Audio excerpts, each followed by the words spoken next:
Grüß euch, servus.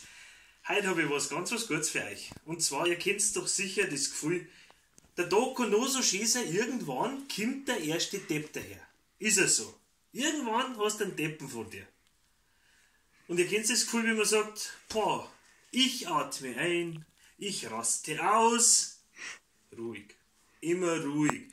Und das A und O ist da eine gescheite Atemtechnik. Die möchte ich heute mal zeigen. Kommt ihr runter, seid ihr ganz entspannt, steht über den Dingen.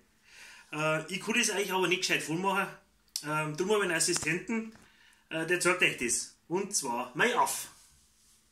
So, einschnaufen und ausschnaufen. Einschnaufen, ausschnaufen. Einschnaufen, ausschnaufen.